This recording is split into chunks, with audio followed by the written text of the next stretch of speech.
welcome to BTVN. I'm Michael O'Brien. And I'm Grant Zahorsky. It's great to have you here, Grant. Thank you, Michael. You've been our graphic guy this whole semester and have created some amazing stuff like that Transformers opening. So how does it feel to be here right now? I mean, it feels pretty good. I love doing graphic design and video editing, so it's great to help out. Well, you're pretty good at it. Thank you very much. The school auction will be this Saturday night. The focus of the night is to raise money to make BTVN even better next year. Student volunteers are needed to help set up for the event from Saturday from 8 a.m. to noon. Breakfast and lunch will be provided. Email Lori Callagher to sign up and earn some on-campus service hours. It's going to be an awesome night, and lots of parents have been working hard to plan it, so you should definitely volunteer. Unbelievably, third quarter ends this Friday, but remember, spring break doesn't start until next week, so keep your grades up and don't check out just yet. And this Friday is the sophomore field trip to the World War I Museum. Remember to dress nicely, be respectful, and learn lots. Yeah, it's an amazing museum, and the people there will keep reminding you that everything you see is real. Now, if y'all remember, we had Barstow alum Erin Ryan speak at the cum laude induction ceremony a few weeks ago. During that time, we held a coat drive that benefited the students at her school. I had the chance to interview her when she was here, and we talked about what a huge help Barstow was to her community. Check this out. I teach first grade at McKinley Elementary School in Kansas City, Kansas. Most of our kids don't speak English at home. They speak Spanish, which makes our classrooms pretty interesting. I don't speak Spanish, but the kids laugh at me when I try.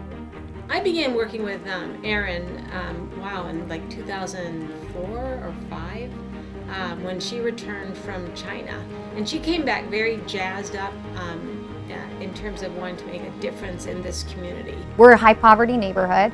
A lot of our kids don't get 3 meals a day. They come to school for their 2 meals and a snack, and hopefully have other sources to be able to get food in the evenings. The vast majority of my students don't have coats, which is something that I think all of us, including me, take for granted.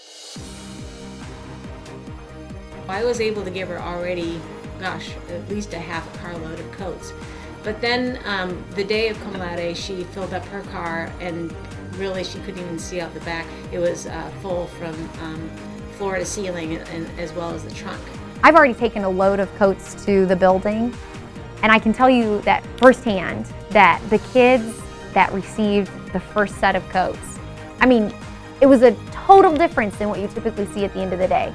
You know, it was a cold day when they got them, and these kids who usually sort of trudge out of the building, downcast, huddled into their sweaters, just were skipping out of the building. They were so excited to be able to show off their new coats, for one, and for two, because they weren't cold.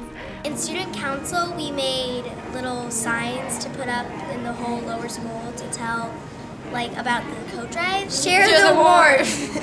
And then we set up big tables so people could drop their coats off there. Ms. Bradley and I bought a coat for a little girl who's in particular need before the coat drive. It helps them when they have, when we have a lot of stuff and they don't. It's good to give because we can spare a couple of coats or mittens when they don't have it. I think it's important that you realize what a huge difference just a little bit of support or a little bit of help can make, and how it doesn't just change the life of the people who you're helping, but it changes your own life in amazing ways. We raised around 75, like the lower school. Yeah. You just have to find what drives you, and I think through service learning you really can find something that you're passionate about. But the only way you can do that is if you go out and try it. Once you see the difference that can make in someone's life, I think you're just going to naturally want to do more. What I really like about Erin's approach to service is that she likes people to have hands-on involvement. Rather than just writing a check or having the parents write a check, she really believes in getting involved, and then also being able to see the impact of the kind of service that she provides. Do 16-year-olds who are wrapped up in their own lives go through their closets and get coats and hats for people that need it, just because, that's really special. That's incredible. So you guys should be really proud of yourselves for what you're doing. Those kids will never be cold again. Doesn't it feel great to help others? And now, Stuco is hosting a movie night on Thursday, March 7th at 6 p.m. in the auditorium. Look for ballots outside Mr. Kohler's office to choose what movie we will watch. Ferris Bueller's Day Off is one of them. Keep that in mind. Middle school had a good finish at the Blue Springs speech tournament this past Friday. Morgan Bay, Libby Rohr, and Ethan Gilworth all placed in their divisions, and the team took second place overall. Good job to everyone. Before we go, on a side note, daylight savings time starts this Sunday, so you can set your clock forward 1 hour and be prepared to lose an hour of sleep. No! And seniors, don't forget that if there are any AP exams you're not going to take, let Mr. Fox know if you haven't already done so he doesn't order a test for you. Secondly, if you haven't submitted your wills to the yearbook staff, you need to get them in by this Thursday or they're not going in the yearbook.